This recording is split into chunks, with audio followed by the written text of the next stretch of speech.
What is up, brother? This is Chase Armor 68, dude, and I'm here to do my Impact Wrestling review, brother, for July 18th, 2012, brother. So anyways, it's actually the 19th. I fucked up there. Time to review Impact this week. Impact was open fight night, brother. And so which means anyone can call out anyone for a match. And this week was more focused around the Bound for Glory series and how these superstars want to fight each other. And I kind of like that idea. So James Storm comes out, and James Storm, he wants to go after one of the big guns in this series. He's going after Kurt Angle. So, all the Bound for Glory guys are kind of in the back end. So Kurt Angle, he starts walking out, and then all of a sudden, Aces and Eights attacks Kurt Angle. Kurt Angle gets attacked by Aces and Eights. The match does not happen.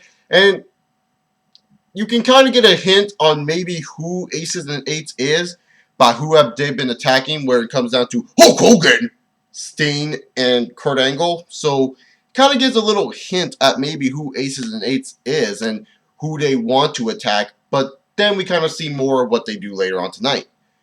After James Storm does not get his match, we get a match between Samoa Joe. And Samoa Joe comes out and he basically wants to face Pope De Niro. And I'm kind of thinking, if I'm Samoa Joe, wouldn't I want to face another top tier guy, maybe an AJ Styles? I don't know. So Samoa Joe faces Pope De Niro in our first actual official match of the night. This was a pretty solid matchup between these two. They obviously can work better matches, but this was a solid matchup.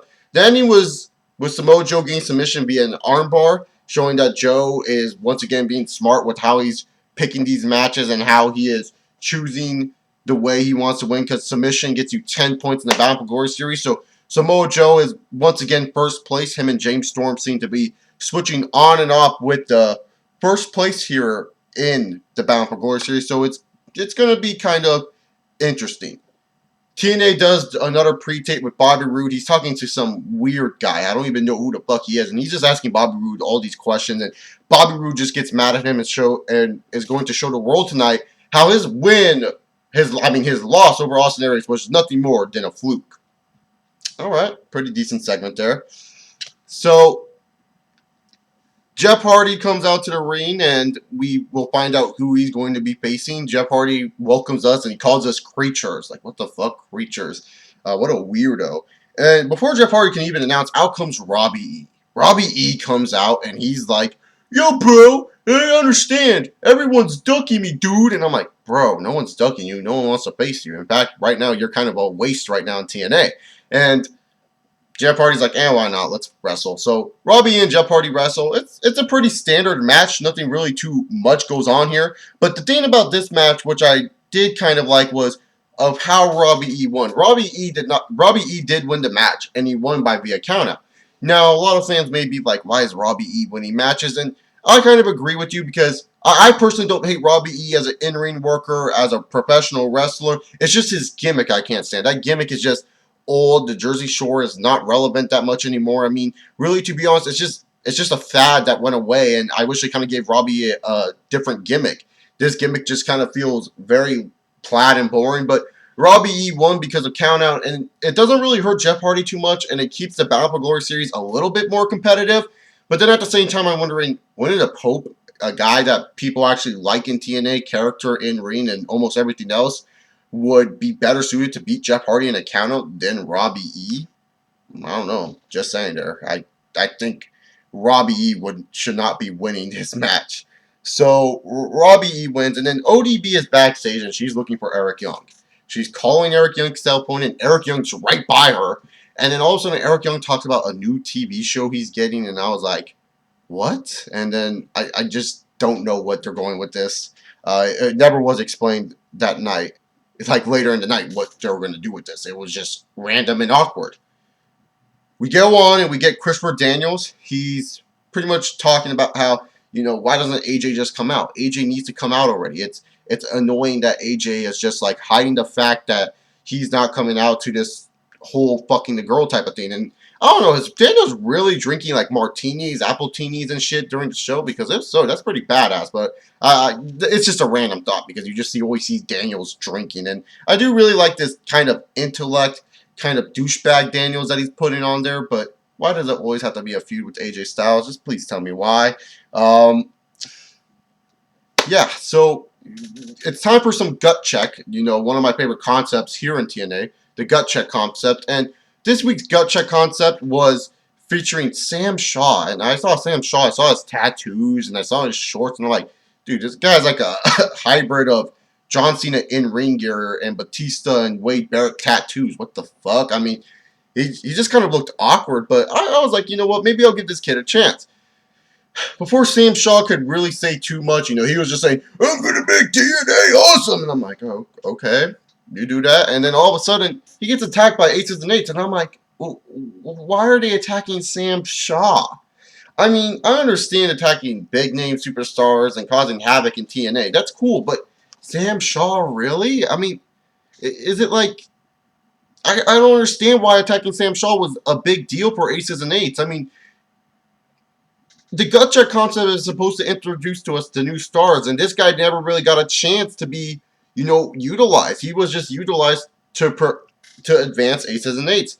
Is Sam Shaw maybe going to play a part in the near future for this Ace and Eights feud? I don't think so. I mean, the guys that I see being attacked maybe are the guys that will maybe advance this feud even more. But Sam Shaw, it was just kind of a weird decision by TNA to have Sam Shaw be attacked, because I was just actually kind of interested to see what this guy would actually do inside the ring. So, yeah, we're moving on, and Mr. Anderson comes out. Mr. Anderson is going to challenge someone. Last week there was a douchebag named Christopher Daniels that he challenged, and this week he wants to challenge AJ Styles. AJ Styles and Mr. Anderson have a really damn good match between each other. This was a fun matchup to watch between these two.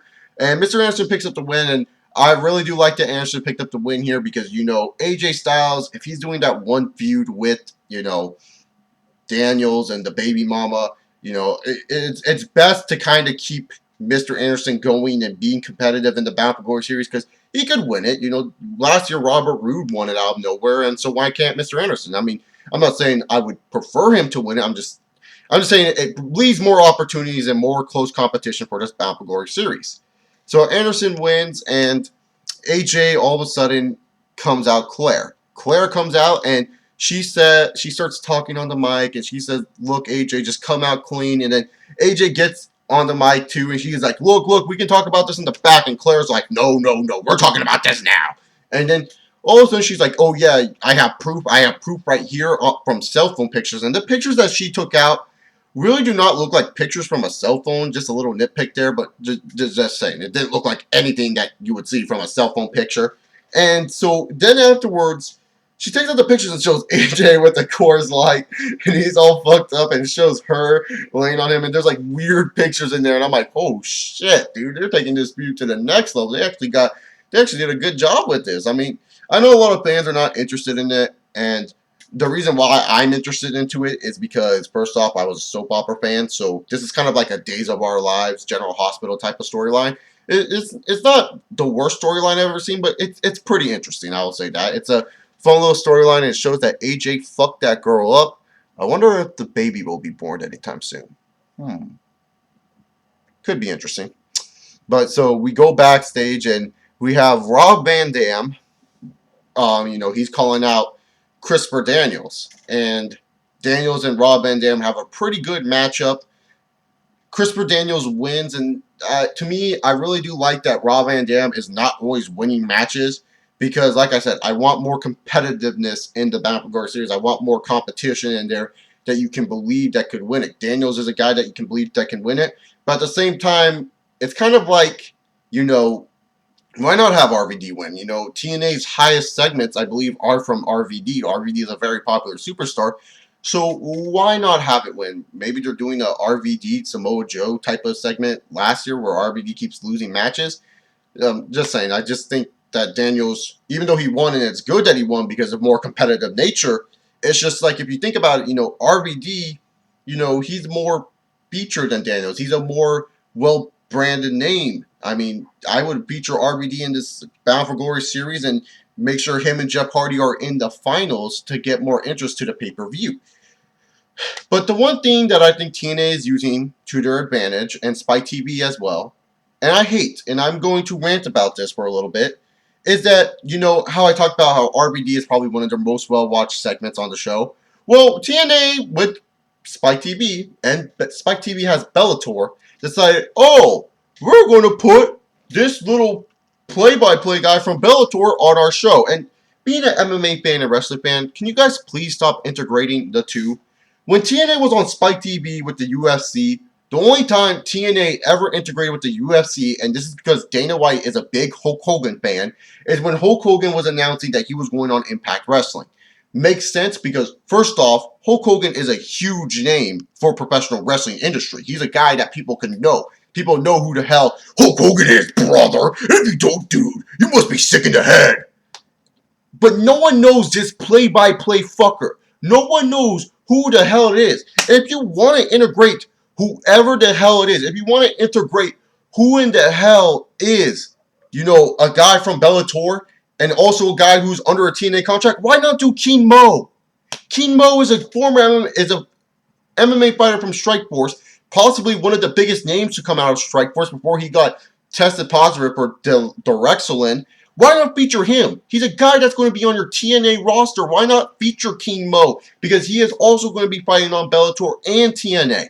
Why not feature King Mo? Not this play-by-play guy. It's not like this play-by-play guy is the biggest thing in Bellator. Feature a guy who is going to be big in Bellator, and not only that, maybe possibly big in TNA. It makes sense. This play-by-play guy makes no sense. King Mo, he makes sense because he's going to be actually wrestling in Impact, and Mike Tenay and Taz can talk about King Mo and say, how do you feel about these competitors in TNA? Can you take them? And, ask him questions like that during these Bound for Glory series. I don't know. I just think it would make more sense to have King Mo featured on here than some random buck from Bellator. So pretty much, we got Magnus versus Bully Ray, and Magnus does not really get too much going on in this match. He does a really good job in the beginning, but Bully Ray blindsided him in the beginning as well, so we just got to kind of look at that. And Bully Ray, he's a really good character for TNA. And I was just kind of wondering, the Bully Ray and Joseph Park feud, do you think it will end at Hardcore Justice, or do you think they're going to try to push this to Bound for Glory? I just want to ask that for all you guys out there. But Bully Ray picks up the win. I kind of wish Magnus got a win here. Match was solid enough, though.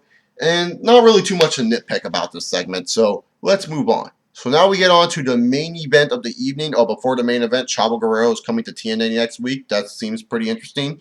Definitely for the exhibition. Between Bobby Roode and Austin Aries, of course, Bobby Roode calls out Austin Aries. Austin Aries in a pre-tape before said, my cape is better than your coat. My world title belt is better than your regular belt and all this other shit. So Bobby Roode calls out Austin Aries. Austin Aries comes out, and they put on a pretty good main event match for TNA. I really did like this main event match. In the ending, it kind of looked like they were botching it up a little bit, but it wasn't that big of a deal. They covered it up pretty well. And then Austin Aries throws Bobby Roode out. Austin Aries attacks Bobby Roode, and Ace and the Eights come out. And they start attacking Austin Aries. And then Bobby Roode thinks, oh, they're on my side. Yeah, buddy, they're on my side. And tries to shake hands with them. And he doesn't get it done. Ace and the Eights just attack Bobby Roode and show that they have no allegiance. And I wonder now, who is really the leader of Aces and the Eights? Of course, we got this segment with Brooke Hogan, talked about Hulk Hogan, but really that was a waste of time. You could have put a knockout match in there, and she really didn't want to talk about it anyway, so why should I talk about it?